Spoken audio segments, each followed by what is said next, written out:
פעולות נועזות של סוכני מודיעין, אינטרסים חבויים של גורמים ממשל, חייל חטוף, נשמע כמו המציאות שלנו כאן בשנים האחרונות. אז זהו, אנחנו מספקים לכם היום מבט מבפנים, מפי איש מודיעין, ששופך קצת אור על מאחורי הקלעים של מה שקורה במערכת המודיעין וקבלת ההחלטות הישראלית, ואומרים בוקר טוב ליריב ענבר, שם בדוי, שכתב את הספר הזה, המטרה מקדשת, מטבע הדברים, גם כתוב כאן, שמו האמיתי של המחבר אסור לפרסום, וגם אתה מתראיין מהגב. בוקר טוב. כי אתה עדיין פעיל. בוקר טוב. זה סיפור אמיתי? לא, אבל זה סיפור שיכול להיות אמיתי. צריך, בלי לעשות ספוילר, צריך רק את הבן אדם האחד שמחליט לעשות מה שעושה. מה שעושה אותה יד נעלמה בספר, ואני חושב שההתרחשויות יהיו די דומות. כמה שנים שירתת? איפה ששירתת? שירתתי סדר גודל של 15 שנה, עד לפני 5-6 שנים. וכמה מעניין ועלילתי, וכמו סיפור עם התחלה, אמצע וסוף, אתה יודע, שנמצא לנו פה על השולחן. כך זה מרגיש להיות שם? כל הזמן. כל הזמן, כמובן אם אתה נמצא במקומות מסוימים. רוב שנותיי הייתי במערכים מבצעיים, ובמערכים האלה זה לא נראה כמו סרט, זה נראה הרבה יותר מסרט. המציאות באמת עולה על כל דמיון. ומתי החלטת שאתה עוזב ככה ויושב ומאבד את זה לספר משלך? החלטתי, העזיבה אין לה קשר לספר, הספר בא רק מאוחר יותר, אבל העזיבה הגיעה כי החלטתי שזהו, שמספיק, שצריך להשאיר טעם טוב בפה. כבר הגעתי לשלבים ולדרגים שזה מתחיל להיות פוליטי, וזה מתחיל קצת, העתיד שלך קצת לא בידיים שלך, אלא בידיים של אחרים, וזה לא בשבילי.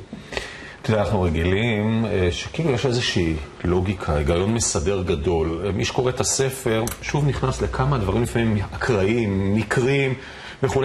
תקראי רק את המשפט הראשון, כי כך בעצם מתחיל הספר. הודעת פקס שמתקבלת בלשכתו של ראש הממשלה מאיימת לחשוף את זהותו של סוכן ישראלי בכיר וחיוני שפועל במדינת אויב, אלא אם תענה דרישתו המפתיעה והבלתי שגרתית של השולח. באמת זה יכול, כאלה דברים יכולים לקרות במציאות? או שלקחת את המציאות ככה 5 צעדים קדימה? אני חושב שאם אני חשבתי על זה בתור עלילה, זה יכול לקרות. כי בכל סיטואציה אחרת, אם הייתי עדיין בתפקיד, והיה צריך להמציא לצורך העניין, או לחשוב על איזשהו רעיון מחוץ לקופסה שיזיז, או יתחיל להניע איזשהו מהלך, יכול להיות שרעיון כזה היה עולה. אתה יודע, מי שקורא חייל חטוף מיד חושב על גלעד שליט ועל המחירים וכו'. אני מניח שזה היה לך בעיניים, זה גם תקופה ששירתת בה. אתה גם עושה כאן עמוק במחירים האלה, מחיר של חיי אדם, מה המדינה צריכה לעשות, מה המדינה לא צריכה לעשות. זה גם נמצא כשבדיונים במקומות איפה שאתה שירתת, או ששם עושים פעילויות ומנתקים את הצדדים האלה מהחשיבה או מהעבודה? אני חושב שבדרגי השטח, נקרא לזה ככה, מי שבאמת נמצא בעשייה היומיומית, הוא לא חושב על המעבר. יש לו את התפקיד שלו והוא צריך לעשות את מה שהוא צריך לעשות. לכן גם החשיבה הספציפית הזאת על הנושא של חייל חטוף הגיעה אצלי דווקא אחרי. כשאני סיימתי את השירות ויצאתי לאזרחות, נקרא לזה כך, גלעד עוד היה שבוי, זה היה בחודשים האחרונים של השבי, ואתה פתאום מתחיל להסתובב ככה בקרב האזרחים, נקרא לזה, ומתחיל לשמוע דעות ומחשבות, רואה טלוויזיה פתאום יש לך זמן, קורא עיתונים, מה שקם בבוקר אתה הולך לאן שאתה הולך, אתה חוזר באמצע הלילה, אם אתה חוזר, אין לך באמת זמן להתחכך, ואתה פתאום מתחיל לשמוע כל מיני דברים. אתה מתחיל לשאול את עצמך באמת שאלות. מה קורה שם למעלה? עכשיו, אתה מכיר את הלמעלה, אבל מזוויות מאוד מסוימות, מזוויות של אישור מבצעים. של אישור מבצעים. ואתה מתחיל ככה לדמיין את השיחות צד שאתה רואה על דברים אחרים, ואת קצת אינטריגות, קצת אהבה, ואתה אומר, אוקיי, בוא נתחיל לנתח, וזה יתגלגל לספר הזה. חשבת על זה שיריב ענבר, זה לא השם שלך. לא. כשכתבת את הספר, היית צריך, להביא את זה לצנזורה, בשביל לבדוק האם אתה יכול לפרסם אותו בשם שלך, והתשובה הייתה שלילית. נכון. מבאס?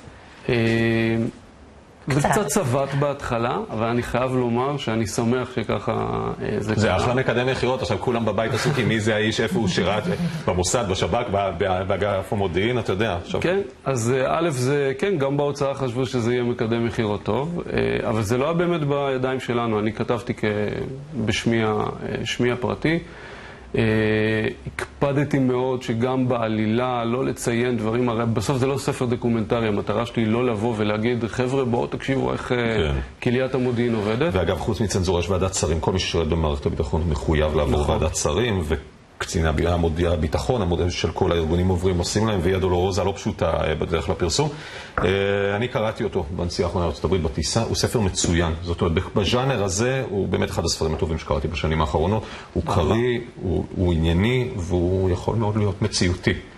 מי שאוהב את הז'אנר הזה, אז מומלץ בחור. כי ברגע שאתה יודע שזה מישהו מתוך המערכת כתב את זה, נדמה לי שבכל עמוד אתה מחפש את המבצע שאליו זה שייך, נכון? כן, ומי שיקרא את זה יקשר הרבה דברים לדברים שקורים וקרו כאן, וגם לדמויות שחיות כאן, שזה נחמד, ואולי זה הכל בראש שלי.